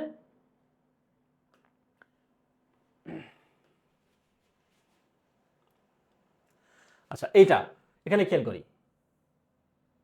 ডয় বিন্দু র বা ড থাকলে কি হবে, ট হবে, ট। তাহলে ট হবে, তাই না? তাহলে এখানে খেয়াল করি তো, সরঙ্গ থাকে, এখানে সরঙ্গ ডয় বিন্দু র উঠে যায়নি, এখানে কি বসছে, একটা ট আছে। তারপর কি ষড়ঋতু, আমরা এতবার পড়ছি যে বলার বাহুল্য, ষড়ঋতুর সন্ধি বিচ্ছেদ কি, ষট যোগ ঋতু, স্বরলিপি কতবার যে পড়ছে তার ঠিক নাই। নিজ অন্ত কি নিজ যোগ অন্ত কিভাবে হয়েছে জানি না। তাহলে এটা কিভাবে হয়েছে, এই ডয় বিন্দু র কিভাবে ট হইল 3 ইকুয়াল টু 1। তাহলে একই রকম যদি বলে বর্গীয় জ থেকে কি হবে, এটা নিজ অন্তকে সন্ধি বিচ্ছেদ করলে কি হবে, নিজ যোগ অন্ত। বর্গীয় জর পরিবর্তে চ হবে, কেন, এই যে এখানে 3 নম্বরে আছে কি বর্গীয় জ, তাহলে বর্গীয় জ থাকলে কি হবে, চ হবে। এটাই কিন্তু এখানে বলা হয় বর্গীয় থাকলে চ হবে, অর্থাৎ 3 ইকুয়াল টু 1। একই রকম গ দিক দর্শন ভাঙালে কি হবে, দিক যোগ দর্শন ক কিভাবে, এই যে এখানে গ আছে তাহলে ক বসছে। তো এটাই মূলত 3 ইকুয়াল টু 1 এর নিয়ম। তো এভাবে যত এখানে শব্দ আছে সবগুলো কিন্তু এই নিয়মেই শেষ করতে পারবো। ঠিক রকম যদি বলে অবগ্নি, অবগ্নিকে কি হবে, অপ যোগ কি নেই। তো এখন কথা হচ্ছে এরকম কি সৎ যোগ সৎ, তাই না, দিগন্ত, স্বরদর্শন, স্বরবিংশ, বাগদান, এই সবগুলো যা বাগদান এগুলো পরীক্ষায় আসে। গ থাকলে 1, গ থাকলে হচ্ছে 1। তো এখন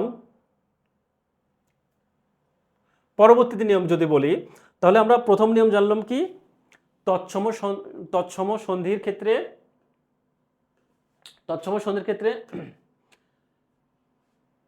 ব্যঞ্জন সন্ধির ক্ষেত্রে আমরা কি জানলাম 3 ইকুয়াল টু 1। এখন সেকেন্ড নিয়মটা একটু দেখি। সেকেন্ড নিয়মটা হচ্ছে কি 5 সমান সমান মো, 5 সমান সমান মো। এটা কি রকম, অর্থাৎ 5 মানে কি, এই যে 5 নাম্বার ঘর এটা না, আমরা জানছি এর আগে 3 ইকুয়াল টু হচ্ছে 1, অর্থাৎ 3 নাম্বার ঘর থেকে 1 নম্বর ঘর হবে। এখন আমরা জানবো হচ্ছে কি 5 নাম্বার ঘরে যে বর্ণগুলো এগুলো যদি থাকে তাহলে সবগুলোর জন্য হচ্ছে কি হবে, একটা মো হবে, তাই না, একটা মো বসবে। এটা একটু মাথায় রাখবো। তাহলে এটা কি রকম একটু খেয়াল করি।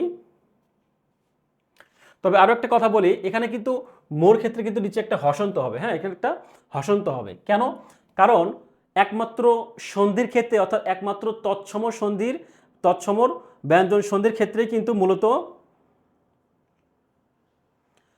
শব্দের শেষে কি বসে, মানে যুক্ত যে ভাঙ্গা সেক্ষেত্রে কিন্তু একটা হসন্ত বসবে। তাহলে এখানে হসন্ত বসবে, তাই না। তো এই ক্ষেত্রে আমরা 5 বর্ণ 5 ইকুয়াল টু মানে কি মো, মানে কি 5 বর্ণের যে বর্ণগুলো আছে সেগুলোতে উঠে যে একটা মো বসবে। কিরকম উদাহরণগুলো খেয়াল করি।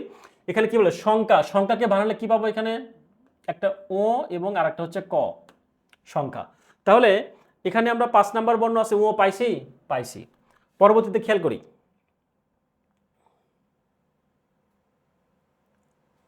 এখানে সন্নিবেশ, সন্নিবেশের ক্ষেত্রে কি আছে, দন্তন্য আছে।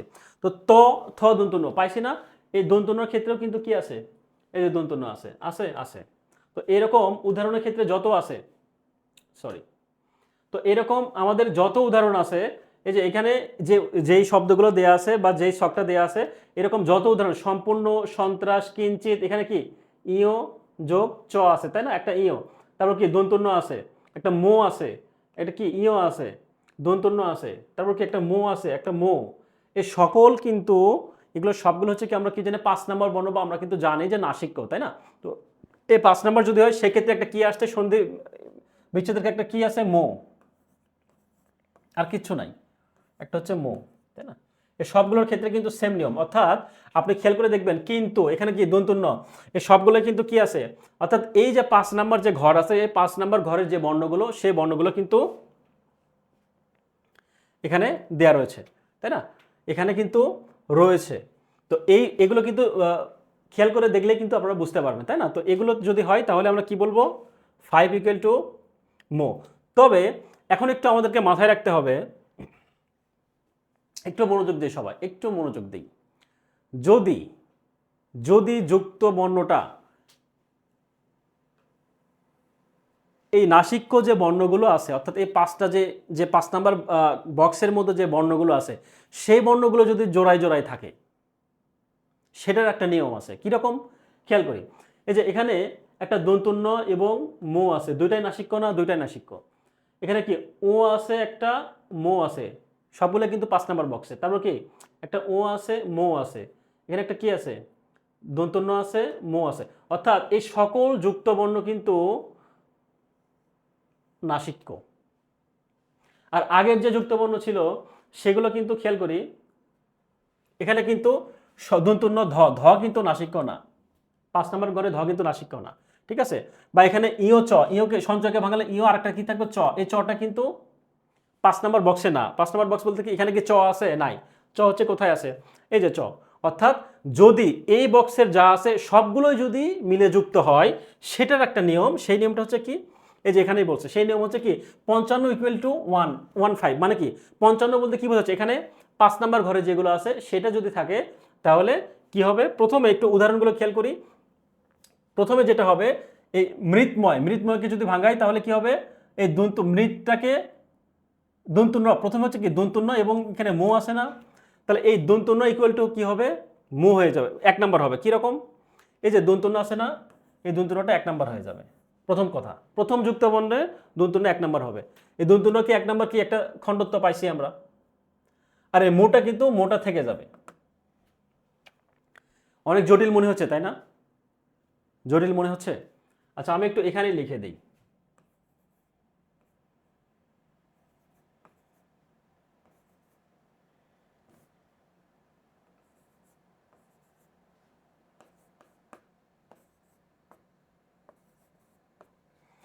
এই যে 5টা নাসিক্য,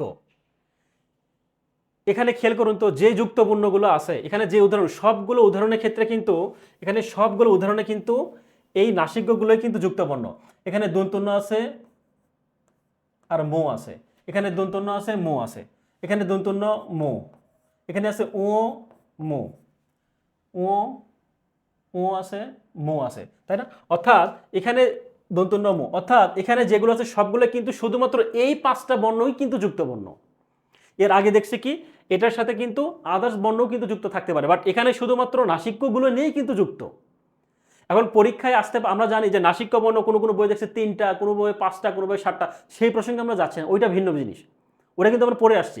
কিন্তু আমরা জাস্ট বোঝার সুবিধাতে 5 নাম্বার বক্সে যেগুলো আছে শুধুমাত্র এগুলোই যখন যুক্ত হবে, সেটার নিয়ম হচ্ছে কি, প্রথম যেটা নিয়ম সেটা হচ্ছে এই প্রথম আমরা যে পেলাম দন্তন্য এবং মু, অর্থাৎ এই প্রথম ঘনের হচ্ছে কি প্রথমটা যাবে। তো প্রথমে যদি বলি তাহলে এখানে কি একটা ক আছে, ক,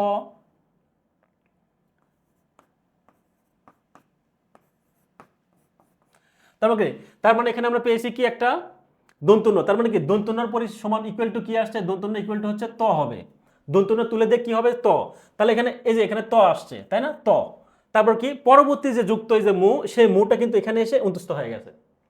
ঠিক একই রকম ভাবে আপনি বলতে পারেন স্যার এখানে তো ত না, এখানে তো খণ্ডত্ব দেওয়া আছে তাই না। তো এখন কথা হচ্ছে কি, আপনি যদি এখানে ত দিয়ে যদি একটা হসন্ত দেন তাহলে কিন্তু অ্যান্সার হয়ে যাবে। এই ত দিয়ে হসন্ত দেওয়া যা জিনিস, এই খণ্ডত্ব দেওয়া একই কথা। ঠিক আছে, যে কোনো একটা দিলে হলে। ঠিক একই রকম এখানে কি আছে, ও এবং মো আছে। প্রথম শর্ত হচ্ছে ও এবং মো এবং ও কিন্তু 5 নম্বর মধ্যে সবগুলো যুক্ত আছে, তাহলে যুক্ত যদি থাকে তাহলে প্রথমে কি আছে, ও আছে, তাহলে ওর কি আছে, প্রথমে কি ও কে আমরা যদি 1 নম্বর করি তাহলে কি ক খায় তাই না, ক, তার মানে এখানে যে ক আছে। পরবর্তীতে যে আছে সেটা হচ্ছে কি মো, তাহলে মোটা হচ্ছে শেষে চলে গিয়ে মন্ডল হয়ে গেল। এটাই হচ্ছে নিয়ম। এটা হচ্ছে কি 55 ইকুয়াল টু 1, 55 মানে কি এই যে 5 নাম্বার, আর 1 হচ্ছে কি 5 থেকে 5-এর নিয়ম অনুপাতে প্রথম ঘরে যেটা 1 নাম্বার কয়েন নিয়মে আসছে এটা। ঠিক আছে, অর্থাৎ প্রথম যুক্ত বর্ণটা আমরা শুধুমাত্র 5 ইকুয়াল টু 1-এ যাব, আর পরবর্তী যেটা থাকবে সেটা কিন্তু ওইটাই থাকবে। এ হচ্ছে বিষয়। যাই হোক, আপনার যদি বুঝতে সমস্যা হয় আমার এই ক্লাসটা শেষে আবার একটু টেনে দেখবেন, আশা করি কনফিউশন ক্লিয়ার হয়ে যাবে। ঠিক আছে, তাহলে আমরা প্রথম নিয়ম জানছি কি, আমরা 2টা নিয়ম জেনেছি। 1 নাম্বার হচ্ছে 3 ইকুয়াল টু 1, 3 নাম্বার বক্সে যেগুলো শব্দ আছে সেগুলো থাকলে 1 নাম্বারে যাবে, এটা আমাদের বুঝতে সমস্যা হয়নি। আরেকটা হচ্ছে কি, আরেকটা জানছি হচ্ছে কি 5 ইকুয়াল টু মো, অর্থাৎ 5 নাম্বার বক্সে যা থাকবে সেগুলো যদি থাকে তাহলে সেটাকে আমরা চেঞ্জ করে দিয়ে একটা মো বসাবো, তাই না। আরেকটা জানছি হচ্ছে কি, এই যুক্ত বর্ণ যদি থাকে 5 নাম্বার ঘরের যে যুক্তগুলো আছে শুধু সেই যুক্ত যদি থাকে তাহলে প্রথম বর্ণটা আমরা 1 নাম্বার ঘরটা যে চেঞ্জ করব, আর পরবর্তী যেটা থাকবে সেটা কিন্তু ওই রকমই থাকবে। সেটাই কিন্তু আমরা মূলত এই উদাহরণগুলো প্র্যাকটিস করেছি তাই না। এখানে যে উদাহরণগুলো আছে কি, প্রথম যেটা থাকবে এই দন্তন্য এবং মো আছে তাই না, অর্থাৎ প্রথম হচ্ছে কি দন্তন্য, তাহলে এটার পরিবর্তে প্রথম বক্সে কি আছে, ত আছে, তাহলে এই যে ত এখানে বসছে এটাই কিন্তু ত, খণ্ডত্ব দিলে এটা দিতে পারবো, আর যদি না দেয় তাহলে সেক্ষেত্রে এই খণ্ডত্ব, একই কথা। বসালাম, আর পরে যে মো আছে সেই মোটা পরেটা কিন্তু বসে গেছে। আশা করি বুঝতে পেরেছেন, আশা করি বুঝতে পেরেছেন। এর থেকে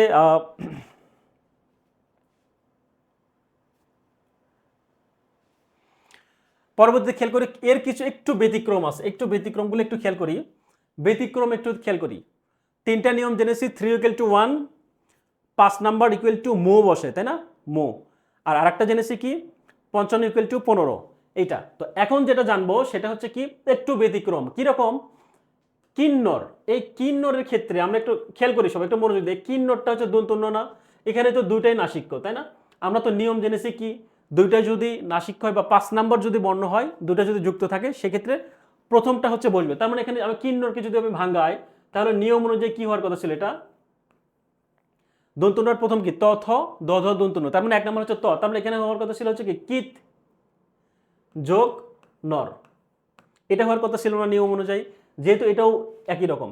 কিন্তু আপনাকে বুঝতে হবে এই কিত মানে আসলে কোনো কিছু অর্থ হয় না, তাই না, এই কিত মানে আসলে কোনো কিছু অর্থ হয় না, এগুলো একটু ব্যতিক্রম। তারপরে সন্নিপাত, এ সম হচ্ছে উপসর্গ, তাই না, সম হচ্ছে সন্নিপাত, তো ঠিক একই রকম এটাও কিন্তু এরকমই হওয়ার কথা ছিল। আপনি খেয়াল করুন তো, সন্নিপাতকে যদি বলা হয় সৎনিপাত, এখানে সৎ যোগ নিপাত হতো, সম্মেলন, তাহলে এটা কি হতো, সম্মেলনকে যদি আমরা সব যোগ মেলন, এটা কিন্তু সন্ধি বিচ্ছেদ হওয়ার কথা ছিল, বাট এটা কিন্তু সব হবে নাকি সম্মেলন কি সম যোগ মিলন হবে। নিশ্চয়ই বুঝতে পারছেন কেন, সব মানে তো কোনো অর্থই হয় না। অর্থাৎ আমরা কিন্তু যে ব্যতিক্রম যেগুলো আছে এই 3টা বা 4টা যে নিয়মগুলো আছে এগুলো একটু আলাদা করে একটু পড়ে নেবেন, এগুলো একটু আলাদাভাবে মনে রাখবেন, যেন কিন্নর কিম যোগ নর সন্নিপাত সম্মেলন এটা কিন্তু ওই আগের নিয়মে, একটু মাথায় রাখবেন এই নিয়মটা কিন্তু এগুলোর কিন্তু এই 3টা বা 4টা খুব কম সংখ্যক কিছু এক্সাম্পল আছে, এগুলোই যদি আসে তো এখান থেকে আসবে, এর বাইরে আসার সুযোগ নাই। এগুলো একটু আলাদা করে মাথায় রাখবেন, ঠিক আছে, এই যে বিষয়। ওকে, তো এখন অনুস্বার ইকুয়াল টু মো, খুবই common, অনুস্বার equal to Md,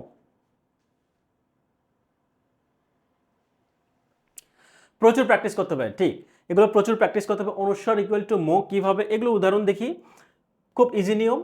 অনুস্বার equal to ম, খুব সহজ, আমরা সবাই জানি। খেয়াল করি, সংঘাত অনুস্বার আছে, কিংবদন্তি সংঘাত, হ্যাঁ, সংবরণ সংবিধান স্বয়ংবরা সংশোধন সংবর্ণ, এরকম যত আছে সবগুলো একটা অনুস্বার আছে না। তো অনুস্বার যদি থাকে সেক্ষেত্রে আমরা সন্ধি বিচ্ছেদ করবো হচ্ছে এটা উঠাই দিয়ে মু বসবে। একটু খেয়াল করি, সকল বর্ণে সংঘাত সমযোগ ঘাত মু, তাই না, কিংবদন্তি কিম যোগ বদন্তি মু বসছে, ঠিক আছে, সংঘাত একই রকম, এটা 2বার আসছে। আচ্ছা, সম্বরণ, এই যে সংবরণ থেকে মো আসছে, অর্থাৎ স্বয়ং, ঠিক একই রকম স্বয়ংবরা সংবিধান হচ্ছে কি সমযোগ বিধান, এটা পরীক্ষায় আসে কিন্তু সংবিধান। তারপরে সংস্কার অনুস্বার উঠে দিয়ে মো বসছে, সমযোগ কার, তাই না। অর্থাৎ যদি অনুস্বার থাকে শব্দের মধ্যে সেক্ষেত্রে ওটা আমরা তুলিয়ে দিয়ে কি বসাবো, মো বসাবো। তবে একটু খেয়াল করি আমরা, কিছু ব্যতিক্রম নিয়ম আছে, ওই যে একটা কথা বলে না যে এক্সেপশনাল তো কিছু থাকেই, তাই না, যেগুলো আসলে কোনো নিয়ম মানে না। কারণ আপনি বাংলা শব্দ শিখবেন, বাংলা গ্রামেটিক্যাল শিখবেন, এখানে হিউজ হিউজ পরিমাণে শব্দ রয়েছে, সবগুলো শব্দ বা সবগুলো বিষয় কিন্তু আপনি নিয়মের মধ্যেও আনা খুবই কঠিন বা জটিল। হ্যাঁ, তো এখানে কিছু ব্যতিক্রম নিয়ে আছে, এখানে দেখুন হিংসা, এখানে কিন্তু মু হওয়ার কথা ছিল, হিংসার হচ্ছে হিম যোগ সা হওয়ার কথা ছিল, বাট এখানে কেন হয় নাই, হয় নাই, ওই যে খুশখুশের মতো ব্যাপারটা এরকম। হ্যাঁ, এগুলো কিন্তু কোনো নিয়ম মানে না বা একটু ব্যতিক্রম, এগুলো একটু মাথায় রাখবো আমরা। হিংসা জিঘাংসা কি বৃংহিত সিংহ দংশন, এগুলো একটু আলাদাভাবে মাথায় রাখার চেষ্টা করবো, একটু আলাদাভাবে মনে রাখার চেষ্টা করব, ঠিক আছে, এটা হচ্ছে বিষয়।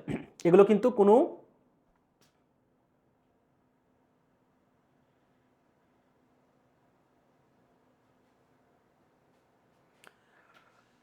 যাই হোক, অনেক কষ্ট করে আপনারা ক্লাস করেছেন, ক্লাস করছেন, আশা করি ভালো লাগছে। তারপরেও যেহেতু আমার 1 ঘন্টায় ক্লাস শেষ করার একটা চিন্তা ভাবনা ছিল, তারপরেও সময়টা অনেক বেড়ে গিয়েছে, অর্থাৎ 1 ঘন্টার প্রায় বেশি হয়ে গিয়েছে।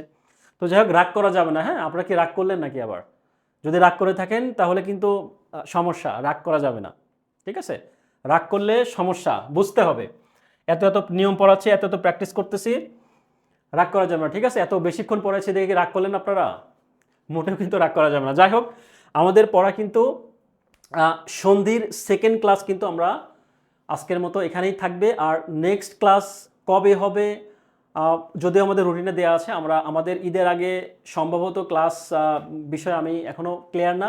তো যাই হোক, আমরা ইতিমধ্যে আমাদের ক্লাস যদি রুটিন মোতাবেকই হবে, তারপরও যদি চেঞ্জ হয় তাহলে কিন্তু সেটা আমাদের পেজ থেকে জেনে যাবেন, এবং আমাদের সেটা পেজ এবং গ্রুপ দুই জায়গায় কিন্তু আপনারা রুটিনটা পেয়ে যাবেন। বা ক্লাস চেঞ্জ করার থাকলে বা ঈদের জন্য ছুটি কয়দিন থাকবে, এই সবগুলো বিষয় কিন্তু আপনারা অবশ্যই আপডেট পেয়ে যাবেন। তো যাই হোক, এই হচ্ছে অবস্থা। তো আশা করি আমার ক্লাসটা মনোযোগ সহকারে শেষ পর্যন্ত দেখেছেন, বুঝতে পেরেছেন। তারপরে যদি বুঝতে সমস্যা হয় কমেন্ট করবেন, আমি চেষ্টা করব পরবর্তী ক্লাসে বা পরবর্তীতে বুঝিয়ে দেওয়ার জন্য। তো যাই হোক, আজকে এই পর্যন্তই থাকবে। ভালো থাকবেন সবাই, সুস্থ থাকবেন। আসসালামু আলাইকুম।